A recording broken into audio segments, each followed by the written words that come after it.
se hará, vuelvo a decir, con la suficiente sigilo y evidentemente no interfiriendo, es decir, no interfiriendo en el resto de la vida, lo he dicho creo antes.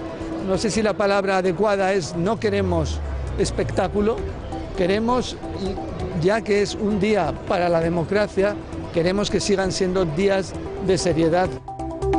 Buenas noches. Habrá espectáculo porque lo ha dado Pedro Sánchez y su pandilla socialista durante todo este tiempo. Desde la tribuna del Congreso de los Diputados ya marcaba como prioritario profanar la tumba de Franco en el Valle de los Caídos. Una historia de rencores, de división y de odio que nuestro presidente del Gobierno en funciones ha vuelto a llevar a la primera línea del debate político. Ya comenzó en su día con Zapatero y con la aprobación de la Ley de Memoria Histórica. Lo peor reside en el abuso institucional de no respetar ni la petición de la familia. No solo le arrebatan el cadáver a su familia, sino que incluso ordenan dónde inhumarlo. El Partido Socialista pone ahora en tela de juicio la transición, rompiendo la democracia y también la convivencia.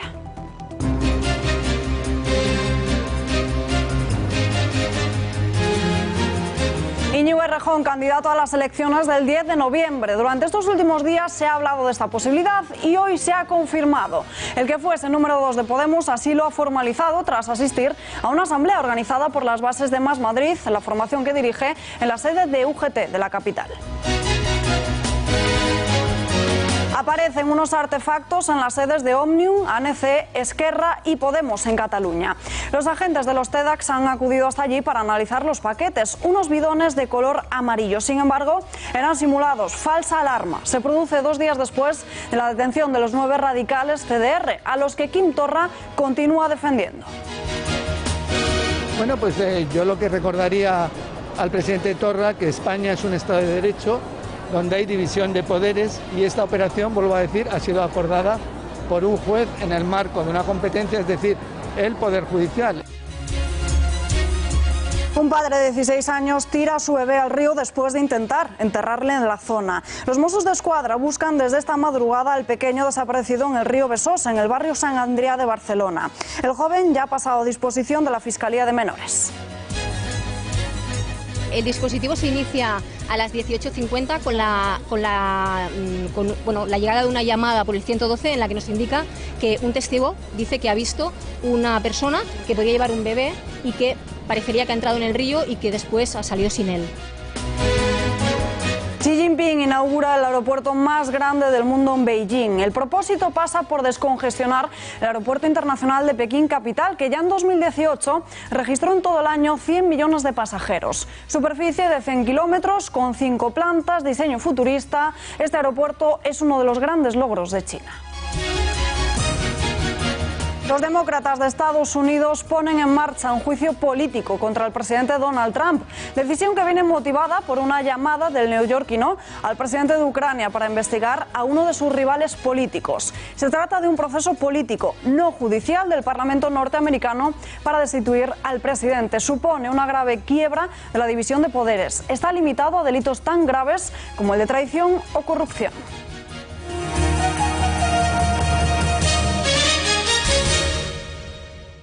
Hemos cerrado simbólicamente el círculo democrático, puesto que el alto tribunal, el Tribunal Supremo de España, acaba de autorizar la exhumación del dictador Franco del mausoleo público en el que estaba enterrado con honores de Estado. Es una gran victoria de la democracia española. Hoy, 24 de septiembre, cerramos, por lo tanto, un capítulo oscuro de nuestra historia y comenzamos las labores para sacar los restos del dictador Franco de donde han reposado inmoralmente durante demasiado tiempo. Porque ningún enemigo de la democracia merece un lugar de culto ni de respeto institucional. Pedro Sánchez reivindicaba el rencor y la división en su discurso ante Naciones Unidas. Después de un año logran su empeño y como pronto el Consejo de Ministros aprobaría la exhumación el próximo 4 de octubre.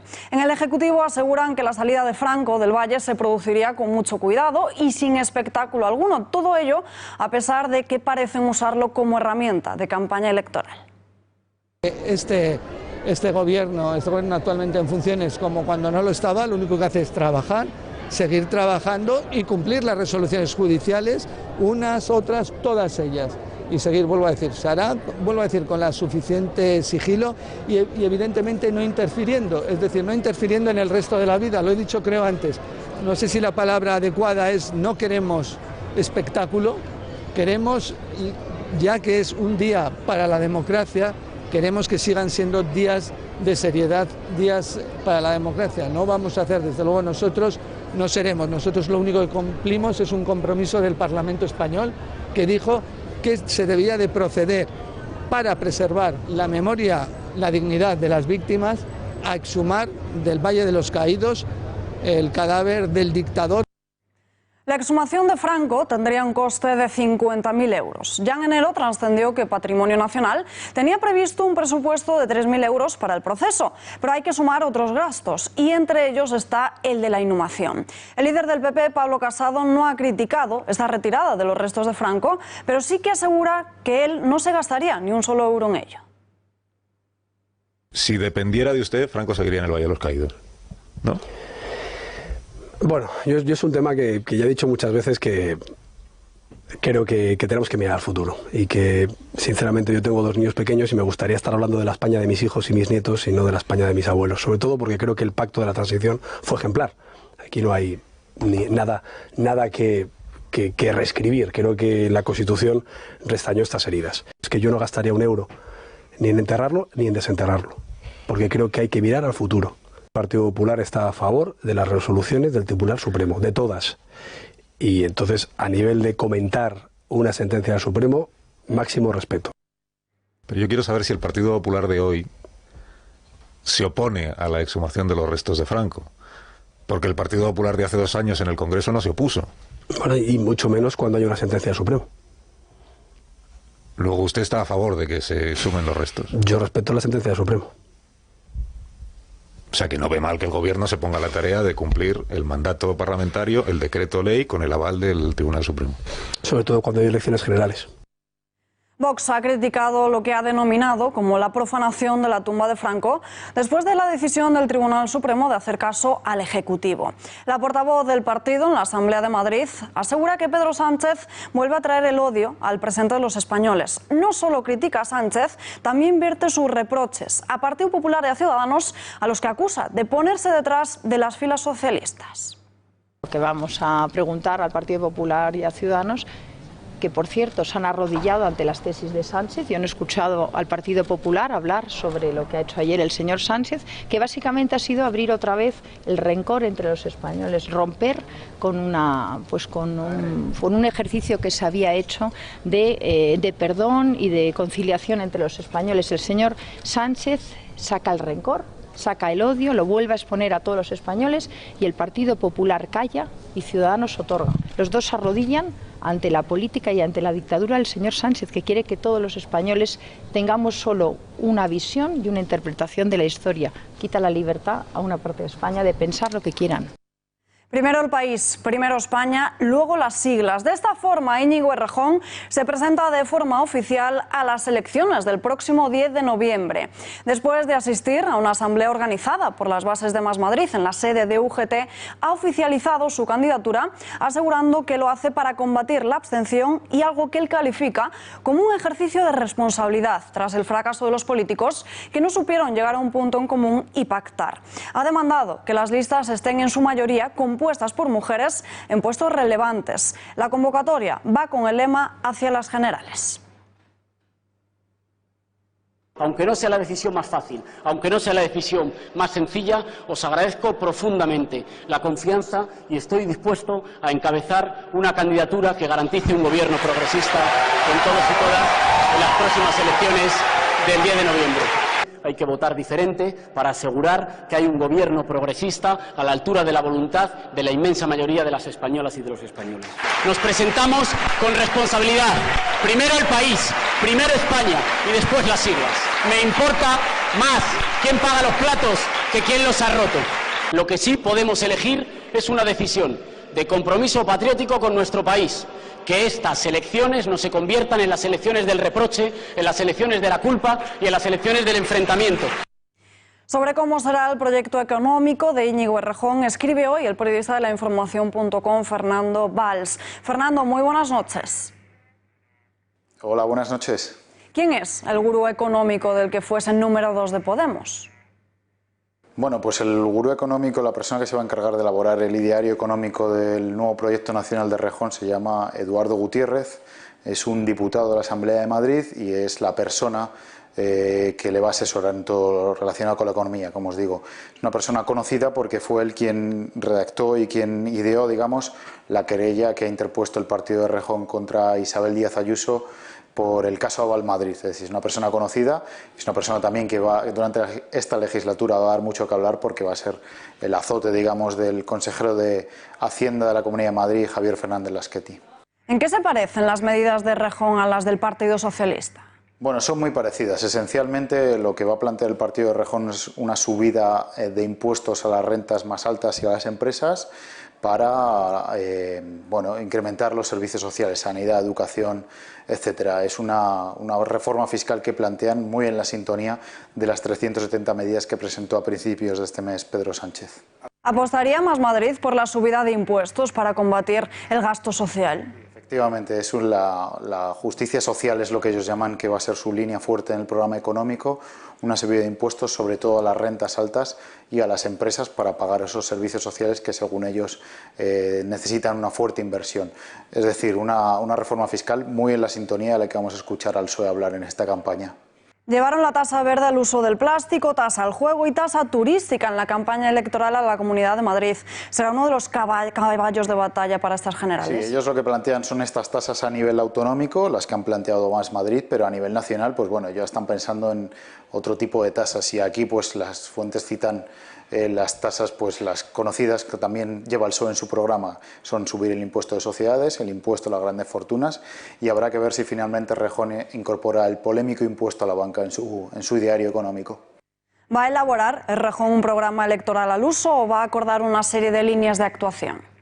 Bueno, ellos lo que dicen que con el poco tiempo que tienen, y es que este domingo tienen que presentar la candidatura electoral, las candidaturas electorales en las diferentes provincias y el poco tiempo que va a haber de campaña, que solo va a durar una semana, ellos no van a presentar un programa económico ni político al uso. Ellos creen que con una serie de líneas de actuación serán suficientes y cuentan además con que el próximo gobierno tendrá que negociar y ceder. Por lo tanto, no van a elaborar un programa de medidas como lo conocemos como un programa económico. Será más bien un ideario y un decálogo de medidas, digamos.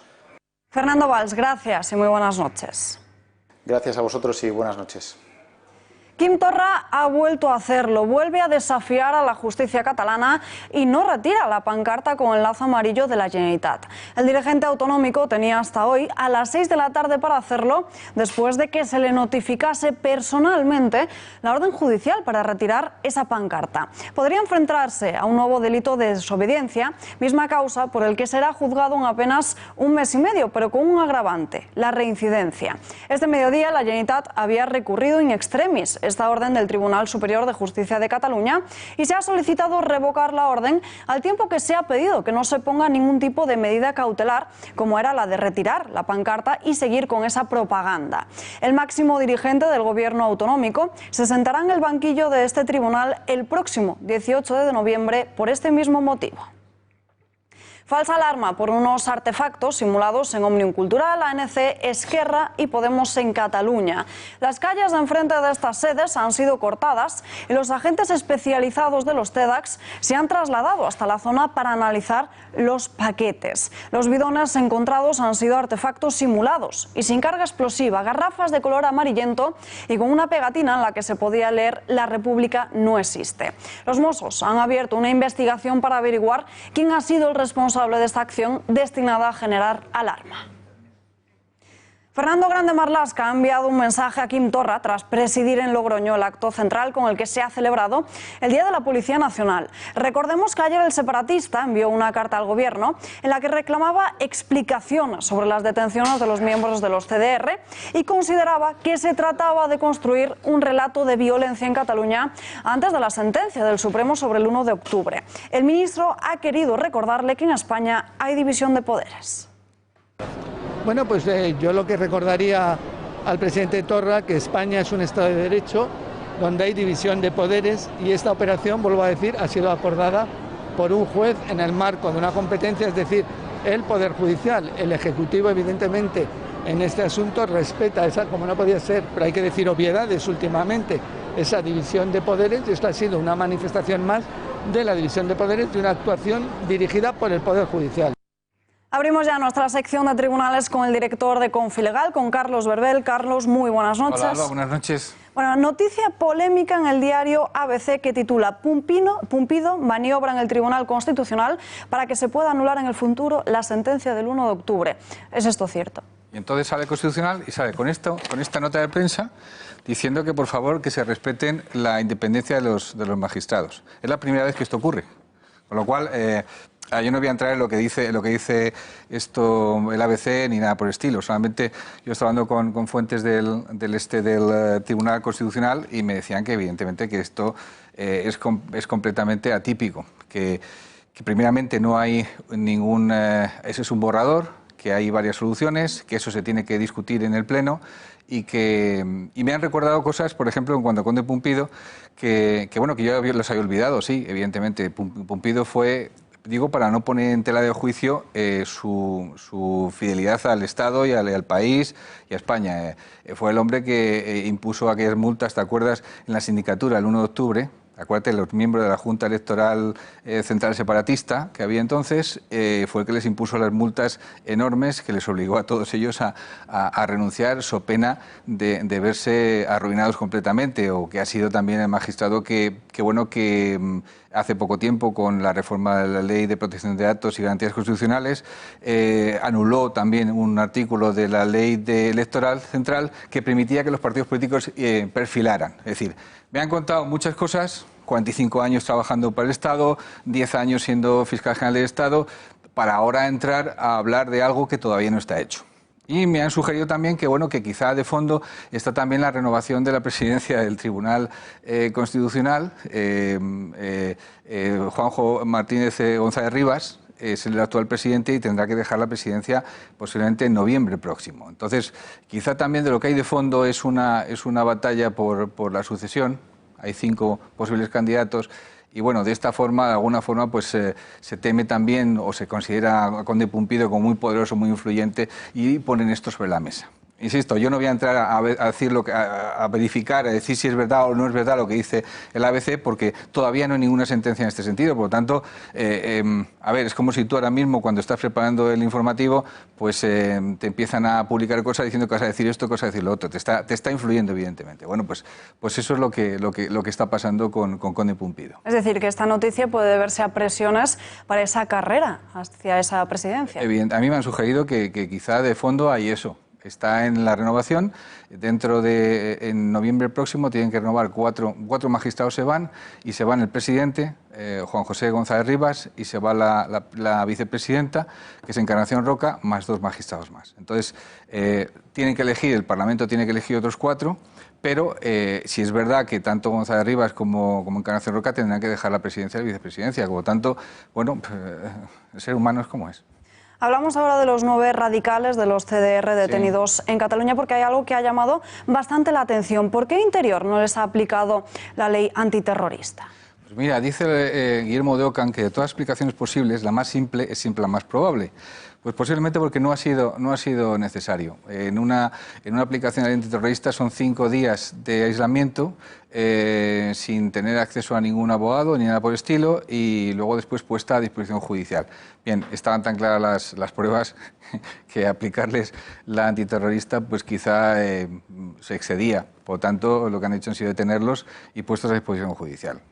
Entonces, ¿debería incluirse a este grupo, el de los CDR, como organizaciones terroristas en la Unión Europea? Pues mira, eso es una propuesta de Vox que del sentido común te dice, de mi punto de vista, te dice que que por qué no, si estos señores resulta que les encuentran material terrorista, que su objetivo es ese y que cumple con todas las cualidades y aditamentos que tiene una organización terrorista, yo no entiendo por qué esta gente no puede estar catalogada e incluida en una organización terrorista. Si van a cometer actos terroristas, a ver, ¿cuál es el problema? Es que no lo entiendo. Digo. Bueno, esto el separatismo lo ha defendido diciendo que se debe a la represión del Estado. ¿Podríamos esperar que en el aniversario del 1 de octubre o cuando saliese esa sentencia del Supremo por la causa judicial contra el separatismo hubiese algún tipo de respuesta por parte de los CDR? Yo creo que aquí lo que hay es el relato que ellos quieren imponer, me refiero a los separatistas, de que son los buenos de la película y de que el Estado español, como llaman a España, o el gobierno, el Estado básicamente es el rey, el ejecutivo y el legislativo y el judicial. Eso es el Estado. O sea, para que entendamos, cuando se refieren al Estado se refieren a España. Yo creo que lo que quieren, bajo todas las circunstancias, es seguir alimentando a la parroquia separatista en la idea de que son las víctimas y de que, bueno, de que prevén que va a haber una sentencia que posiblemente pues no les va a gustar nada. A ver, recordemos una cosa, que esto es importante. La sentencia es final, no hay ningún tipo de apelación. Y una de las consecuencias de la sentencia, al margen de la cárcel, que esto es muy importante para los políticos, es la inhabilitación para dedicarse a la vida política. Es decir, que aún en el caso de que solamente les condenasen por inhabilitación, los convierten en cadáveres políticos. No pueden tener ningún puesto político, como ha ocurrido también con Mas, con sus sentencias. Por lo tanto, bueno, de alguna forma lo que tienen es que alimentar al espíritu separatista con el fin de que esto no decaiga. Han llegado a tener un 40 y tantos % de apoyo público, de apoyo popular, y ahora ven que esta sentencia pues les puede restar mucho más apoyo, por lo tanto tienen que estar muy activos. ¿Qué quieres que te diga? Es que esto es política. Uno que jalea precisamente al separatismo es Quim Torra, que tenía de plazo hasta hoy a las 6 de la tarde para retirar esa pancarta a favor de los golpistas encarcelados y finalmente no lo ha hecho. No lo ha hecho, pero entendamos una cosa. En el mundo judicial hay diversas especialidades, ¿vale? Esta orden que le han dado viene por la jurisdicción contencioso administrativa. Es decir, no es la penal. La penal es muy ejecutiva. Entonces, entendamos que cuando en el año pasado él se negó a quitar las pancartas por orden de la Junta Electoral Central, ese procedimiento contencioso dio pie a una querella por parte de la Fiscalía, que entró en la vía penal, en una palabra. Y a partir de ahí las cosas se aclararon. Bien, aquí estamos en lo mismo. Hoy no van a quitar la pancarta y mañana dependerá de los demandantes de lo que pidan concretamente. Pero aquí la Fiscalía va a jugar un papel fundamental y es otra vez la Fiscalía va a presentar una querella. Vamos a volver a repetir el mismo asunto o el mismo caso porque es lo mismo que el juicio por el cual va a ser juzgado el próximo 18 de noviembre Torra. Por no quitar la pancarta. Bueno, pues esta es la repetición, segunda parte de lo mismo, es idéntico. Y aquí supongo que la Fiscalía tendrá que entrar. Y si la Fiscalía entra, pues evidentemente tendrán que pedir a los Mossos o la Guardia Civil que constaten que no está la pancarta quitada, entonces tendrán que pedirla. Total, que no va a ser ni mañana ni pasado posiblemente.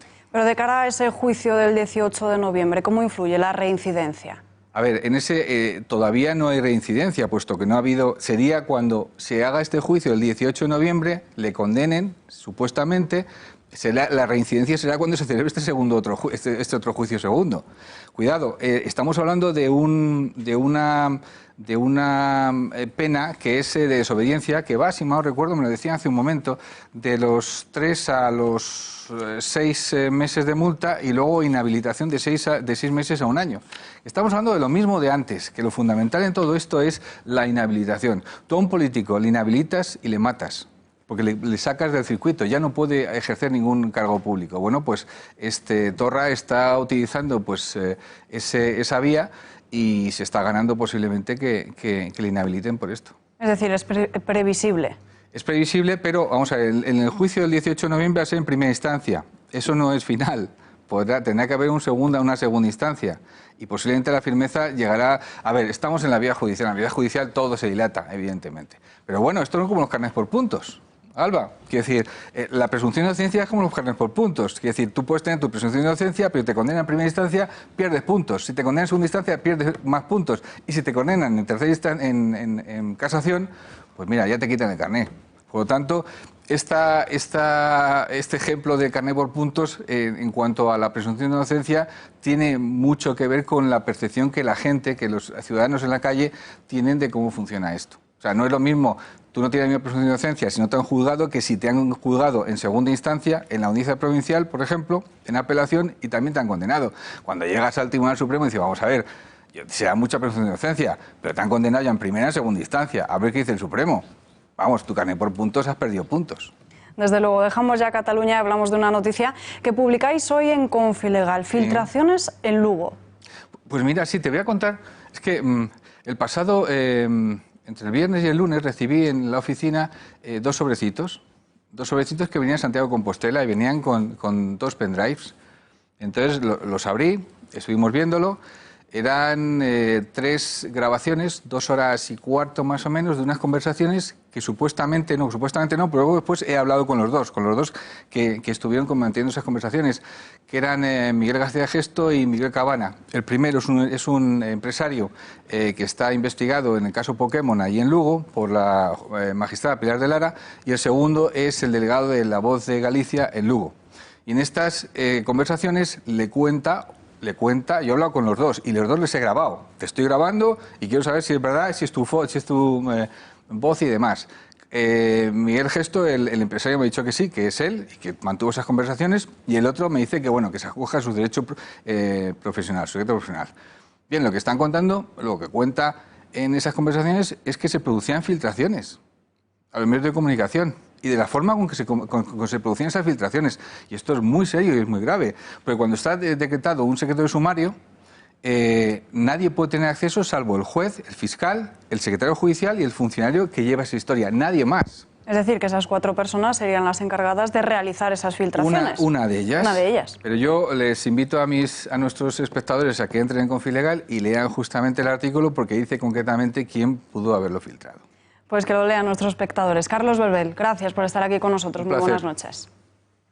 Estos días vemos los primeros movimientos de cara a las urnas del 10 de noviembre y, como no podía ser de otra forma, también promesas electorales. Entre caceloradas en Vic y también abucheos, Albert Rivera promete crear un complemento salarial para los miembros de la Guardia Civil y Policía Nacional destinados en Cataluña. Eso sí, si ganan las elecciones. Creo que el trabajo que realizan policías y guardias civiles aquí merecen un complemento, y un reconocimiento. Reconocimiento es lo que estamos haciendo hoy aquí, pero también un complemento salarial, porque hoy ser Guardia Civil y Policía Nacional en Cataluña es más difícil, lamentablemente, que serlo en otras partes de España.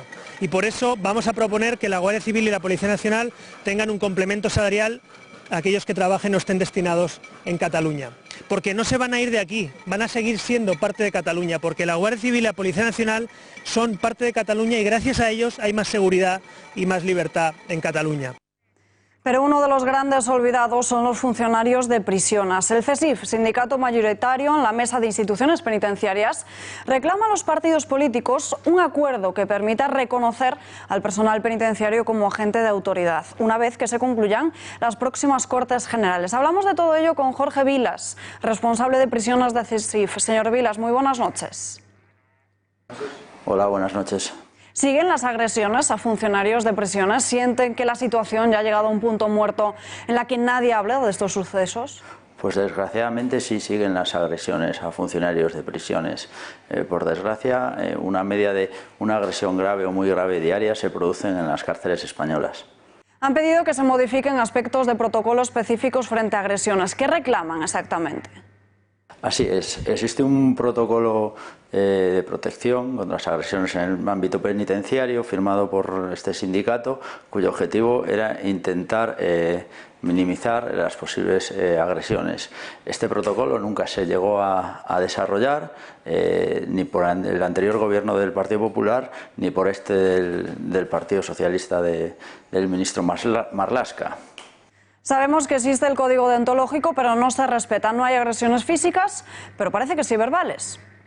Eso no es exactamente así. Existen agresiones físicas y verbales. El código deontológico es un papel que existe, que tenemos conocimiento, pero que desde el Ministerio solo se toma en consideración cuando puede ser beneficiario para ellos. Si todas las competencias estuviesen cedidas en exclusividad a comunidades autónomas, ¿sería más fácil modificar esos protocolos? Actualmente la única comunidad que tiene las competencias transferidas es Cataluña. El problema no es si la aplicación, sino digamos que la modificación, perdón, no es la ley, sino la modificación o aplicación de esa ley, que son leyes orgánicas. La Ley Orgánica General Penitenciaria es la primera de la democracia y desde CESIF llevamos pidiendo desde hace tiempo una modificación integral de la misma y por tanto una modernización de la institución. Nueva convocatoria de elecciones. Desde el Ministerio de Interior han hablado con los sindicatos o al igual que se paraliza la política también lo hacen las negociaciones. Vamos a ver, en prisiones llevamos un conflicto de bastante tiempo, un par de años. Hubo una reunión en julio del año anterior con el ministro Marlaska y desde entonces la situación está totalmente bloqueada. También exigen mejoras salariales. Hay muchas diferencias entre lo que cobra un funcionario en Cataluña con uno de Castilla-La Mancha o Madrid. Efectivamente existe una diferencia económica entre los compañeros de Cataluña y los del resto del Estado español, que ciframos en un estudio que hicimos en CESIF en una media de 600 euros mensuales, realizando más o menos las mismas funciones. Jorge Vilas, gracias y muy buenas noches. Nada, muchas gracias a vosotros.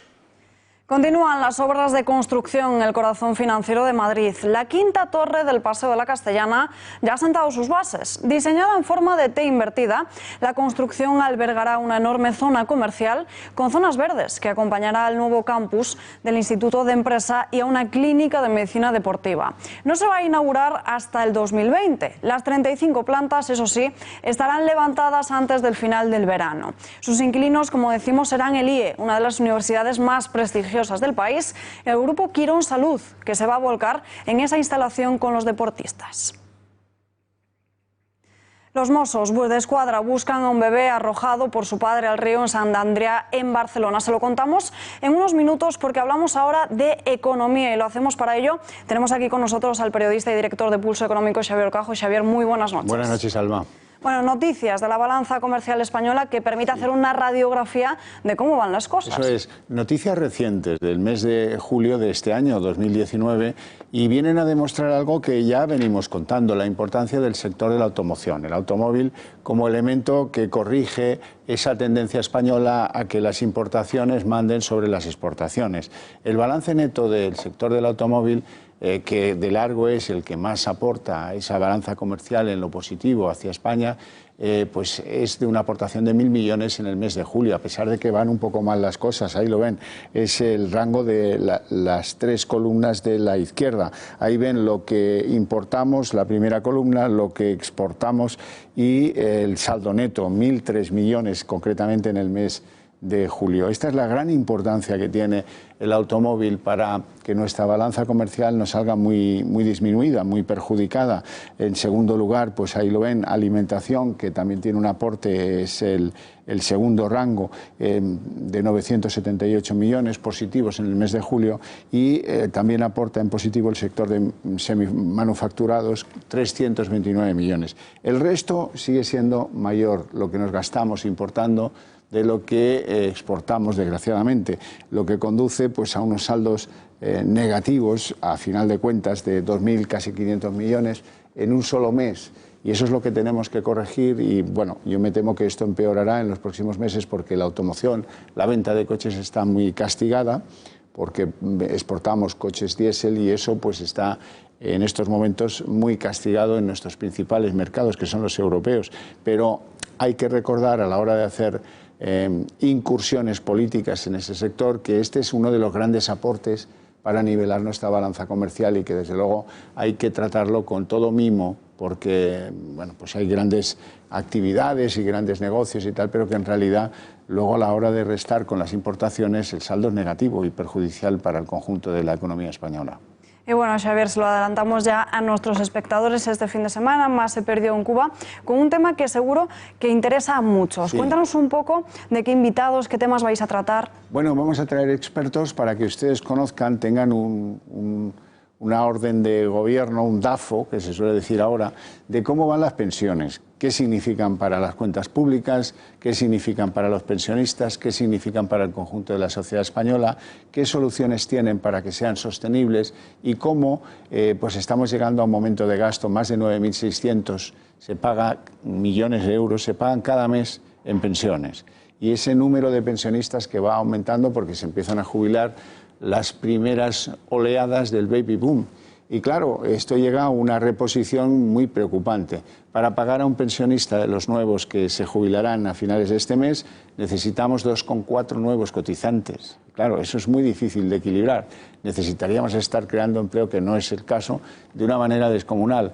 ¿Y cómo le damos sostenibilidad a eso? ¿Qué soluciones hay que plantear? Y sobre todo, por qué de forma insultante la política nos oculta este problema, un problema que tiene muy preocupados a 10 millones de españoles, que son los que están en el mundo del pensionismo ahora mismo, y que debiera preocuparnos un poco a todos, porque más tarde o más temprano todos aspiramos a ser pensionistas. Desde luego, interesante. Xavier, gracias y muy buenas noches. Buenas noches. Se lo adelantábamos antes, los Mossos de Escuadra continúan buscando a un bebé arrojado por su padre al río de Besós. Los agentes peinan el cauce del mismo hasta su desembocadura al mar desde esta misma madrugada. El padre de unos 16 años intentó enterrarlo, pero fue sorprendido por algunas personas y lo tiró al río.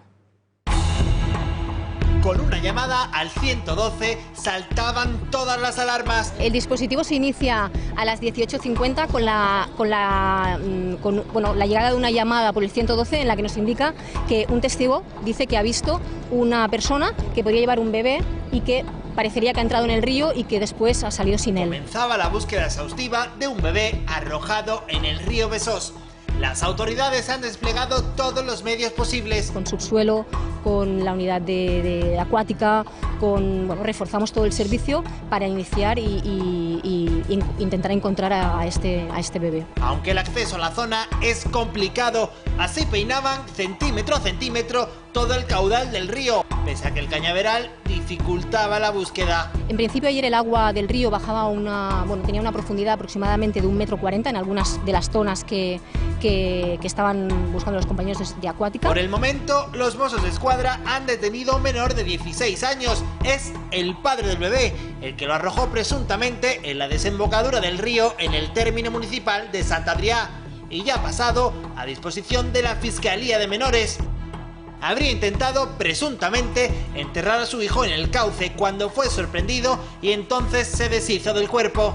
La versión inicial fue que se le cayó la pelota al río, pero posteriormente, y según fuentes de los Mossos, el padre del bebé, también menor de edad, confesó los hechos en la comisaría de policía. Aseguró que era un hijo no deseado. Y fuentes de la investigación apuntan a que la madre habría ocultado el embarazo a su familia. Los servicios de emergencia temen ahora que la corriente haya arrastrado el cuerpo hasta la desembocadura del mar. El hermano del dueño de Magrudis tiene otra empresa cárnica que no cuenta con el registro sanitario. Estamos hablando de Elaborados Cárnicos Mario SL. Se constituyó en octubre de 2017 y su administrador único es Mario Marín Rodríguez, el hermano del propietario de la empresa sevillana. No está dada de alta en el registro sanitario y está ubicada en la misma calle en la que presuntamente se provocó el brote de listeriosis decretado el pasado 15 de agosto. Una nave contigua a Magrudis que fue ayer registrada por los agentes de la Guardia Civil. Según denuncia Facua, no está dada de alta en el Registro General Sanitario de Empresas Alimentarias, a pesar de que está obligada para dedicarse a cualquiera de los dos objetos sociales, tanto la distribución como la elaboración de alimentos. Las únicas cuentas depositadas en el registro mercantil son las relativas al año 2017, el mismo ejercicio en el que solo estuvo activo durante el último trimestre. Más de 200 personas han estado afectadas en España por este brote de listeriosis. Si usted es una de ellas, escríbanos a ese correo electrónico que están viendo ahora mismo en sus pantallas, producciontv@eltorotv.com, correo electrónico, como decimos, para poder conocer su caso. Hormona del crecimiento, insulina, testosterona y vitaminas inyectables. Son algunas de las sustancias dopantes que distribuían unos ciclistas que ya han sido detenidos. Primera operación antidopaje realizada conjuntamente entre la Policía Nacional y Ameripol, Comunidad de Policías de América, que se ha saldado con varios arrestos, entre ellos en Madrid y también en Asturias. Entre estos detenidos se encuentra un exalto cargo de la Real Federación Española de Ciclismo y un cargo municipal encargado de organizar eventos deportivos. La red conseguía los medicamentos destinados a mejorar el rendimiento deportivo mediante el intercambio entre los propios deportistas.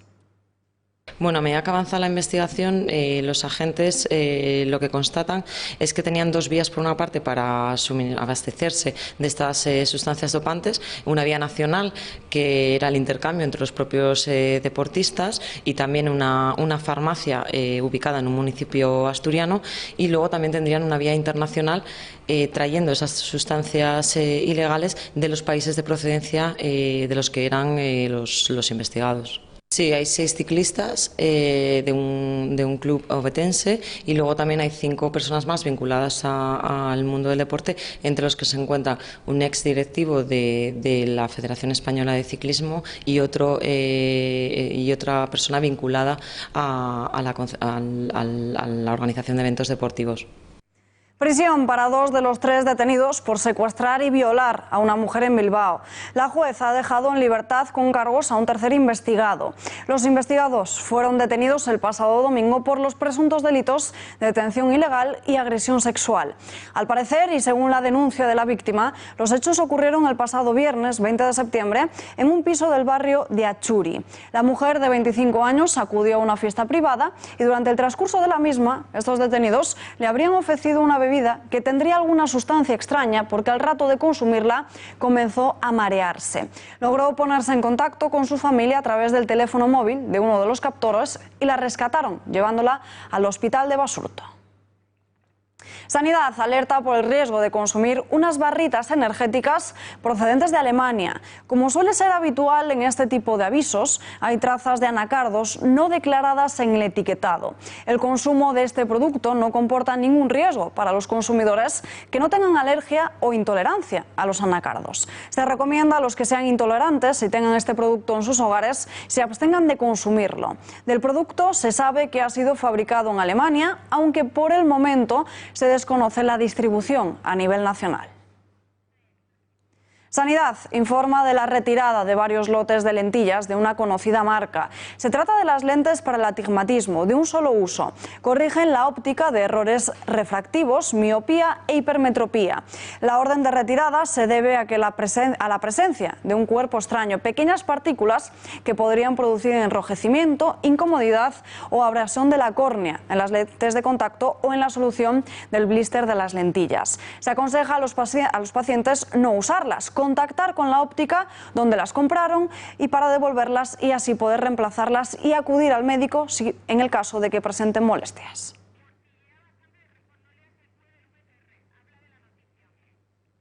Y hoy es la noticia del día. Íñigo Errejón es candidato de forma oficial a las próximas elecciones del próximo 10 de noviembre. Lo ha formalizado esta misma tarde en un acto después de reunirse con las bases de Más Madrid, donde se han trazado las líneas generales de esta campaña con las que acudir a esa repetición electoral. Íñigo Errejón, candidato a las elecciones, como decimos, y dice hacerlo por responsabilidad, para romper esa abstención y sobre todo por la incapacidad de los anteriores líderes políticos que fueron incapaces de llegar a un punto de acuerdo y a un punto en común. Al mismo tiempo que se estaba produciendo ese acto de Íñigo Errejón, Pablo Iglesias estaba en otro acto programado al mismo tiempo en la presentación de un libro. Estos dos, tanto Íñigo Errejón como Pablo Iglesias, en su día amigos, compañeros de partido, se enfrentarán ahora a un duelo en unas urnas en las que va a medir sus fuerzas. Como decimos, era un secreto a voces hasta ahora y aunque se haya formalizado hoy, durante todos estos días diferentes partidos, confluencias y políticos se han posicionado al lado de Íñigo Errejón. De momento, ya se ha logrado que Compromís lo escoja a él antes que a Pablo Iglesias y parece que los valencianos no son ni serán los únicos que lo hagan.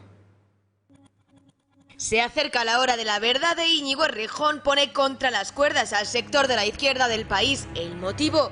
¿A quién apoyarán estas fuerzas? ¿A él o a Pablo Iglesias? Errejón no quiere perder ni un minuto para preparar las elecciones y ya ha empezado a jugar sus cartas. Algunos de sus pretendientes ya han salido a la luz y el número no para de aumentar. La jugada está hecha. Manuela Carmena, la exalcaldesa Madrid, su inseparable amiga, su compañera de partido, asegura que hará todo lo que pueda para apoyarle, al menos así lo aseguran desde Más Madrid. Si Íñigo Errejón decide presentarse, desde luego, bueno, pues tendrá todo el apoyo de Manuela. De momento ya ha conseguido que Compromís le escoja a él antes que a Pablo Iglesias, aunque lo suyo le ha costado a Mónica Oltra, que hace unos días veía más posible ir en coalición con Unidas Podemos, ahora ha cambiado de opinión. Una plataforma amplia y plural donde esté Compromís, donde esté Más Madrid.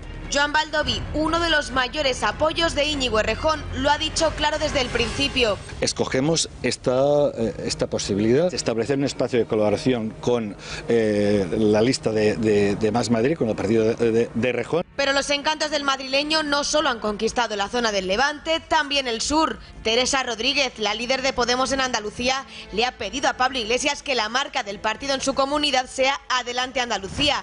Quiere que haya una sola papeleta a la izquierda del PSOE que incluya, por tanto, también a los adscritos a la formación de Errejón. Otro apoyo de él en el norte del país, en Galicia, viene de la mano de Luis Villares. En la capital, la concejala de Más Madrid, Inés Sabanés, es de las que prefiere sumar y no dividir ni restar. Y donde hubo retuvo, porque Rita Maestre es otro de sus fieles apoyos. Fueron pareja hasta 2015 y la amistad han conseguido conservarla. Y no solo eso, porque en el plano político también cuenta con ella. Y es que a Más Madrid se han sumado muchos de los que ya dejaron Podemos. Personas como Tania Sánchez, Eduardo Fernández Rubiño o Jorge García Castaño. UGT es de las últimas cartas en incorporar a la baraja de Errejón, pues Pepe Álvarez, su secretario general, le ve como un hombre capaz y cree que una izquierda nueva puede ser capaz de canalizar el descontento. Y el líder de Actúa, Gaspar Llamazares, es de los que lo ha celebrado desde el principio, porque cree que puede movilizar al electorado de izquierda. Aquí, quien ríe último, ríe mejor.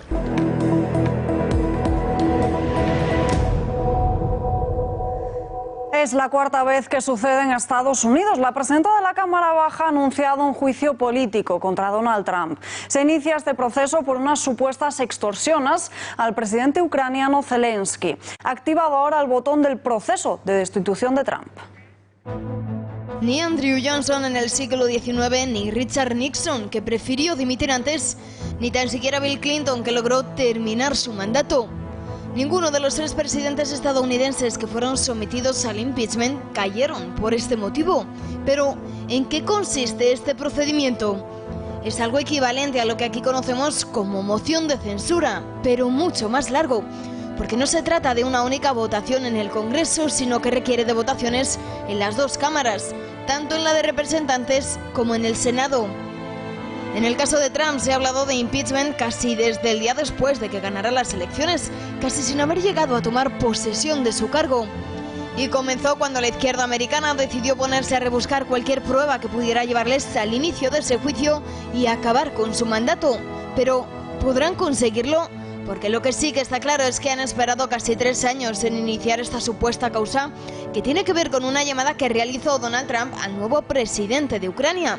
Una supuesta utilización de dinero público para presionar al presidente de Ucrania para que consiguiera información secreta de un rival político de Trump. Por tanto, se abre ahora un proceso complicado en el que el mismo Donald Trump podría salir beneficiado, teniendo en cuenta que sus votantes se han tomado esta causa como un ataque de los demócratas como parte de una supuesta teoría de conspiración, lo que les refuerza aún más en su apoyo. La respuesta la conoceremos en las próximas elecciones del 3 de noviembre. Mientras tanto, el desenlace es territorio desconocido. Inaugurado el aeropuerto más grande del mundo, ha sido Xi Jinping, el presidente de China, el encargado de presentar este nuevo aeropuerto de Beijing. Se erige como uno de los grandes logros del desarrollo del país en vísperas de cumplir 70 años como república. Cuenta con 5 pisos, 2 plantas dedicadas únicamente a la llegada de pasajeros, una de ellas vuelos domésticos y otros internacionales, y otras 2 para las salidas. Se extiende en una superficie de 103 kilómetros cuadrados y con capacidad de hasta 250 millones de pasajeros anuales, con un diseño futurista en forma de estrella de mar. Una de las razones que han motivado su construcción fue la de descongestionar el aeropuerto internacional de Pekín, que sobrepasó por primera vez en 2018 los 100 millones de pasajeros al año. Vuelta a la vida parlamentaria de la Cámara de los Comunes. Se retoma la actividad después de que el Supremo británico declarase ilegal el cerrojo del mismo. Se han escuchado, Alberto Soto, muchas peticiones de dimisión a Boris Johnson. Sí, Alba, una tras otra le vienen al premier británico. Buenas noches. Los primeros en solicitarla han sido desde la oposición, los del Partido Laborista. Le exigen a Boris Johnson que pida disculpas en primer lugar a la reina y en segundo lugar disculpas a la ciudadanía por llevar con lo que consideran un atentado contra la democracia.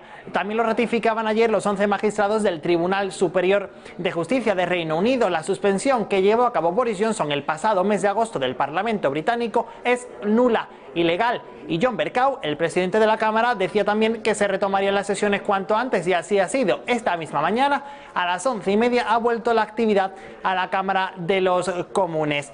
El Parlamento británico reabría hoy. Boris Johnson tenía que volver de Nueva York, donde estaba la cumbre de Naciones Unidas, todo a gran velocidad y también a pocas semanas del Brexit. El 31 de octubre está programada esa salida de forma abrupta de Reino Unido de la Unión Europea, aún sin acuerdo, aunque Johnson mantiene esperanzas en volver a convocar elecciones. Cabe recordar que ya se la tumbaron desde la bancada de la oposición en 2 ocasiones. Gracias, Alberto. Muy buenas noches. Un estudio vuelve a poner de manifiesto que vivimos en una sociedad sin valores. Más de la mitad de los españoles, un 52% exactamente, prefiere a sus mascotas antes que a seres humanos. Un estudio realizado por Amazon sobre los comportamientos y actitudes de dueños de mascotas en España revela que más de la mitad, un 67%, les habla como si fuesen su bebé o su hijo. La investigación determina también que un 60% cree que las empresas deberían conceder días de permiso por fallecimiento de la mascota, al igual que el 29% considera necesario que haya un permiso de paternidad cuando la mascota tenga cachorros. Los dueños creen que de manera casi unánime que tener una mascota contribuye a mejorar la salud mental, y el 87% considera que sus animales son capaces de tener emociones humanas. La Ciudad de las Artes y las Ciencias de Valencia recibirá más escolares que nunca. Inicio del curso académico y con un incremento del número de reservas de colegios que ya superan las 33.000 reservas. En estas excursiones los jóvenes podrán disfrutar de un complejo único, mezclando ciencia, arte, música y vanguardia. Pasarán un día rodeados de auténticas obras de arte diseñadas por el arquitecto Santiago Calatrava. Aprenderán el proceso de construcción de los edificios, materiales utilizados, así como las diferentes y divertidas historias que rodean a cada uno de ellos. La institución espera alcanzar el éxito de visitas que ya registraron en 2018 con una recepción de más de 200.000 escolares y que supuso un incremento del 15% con respecto al 2017. Nosotros nos despedimos ya, pero ya saben que pueden seguir informados en nuestra página web en eltorotv.com. Les dejamos con Tiempos Modernos y después el mejor análisis político en El Gato al Agua. Volvemos mañana a las 8:30 con más información. Gracias por acompañarnos y muy buenas noches.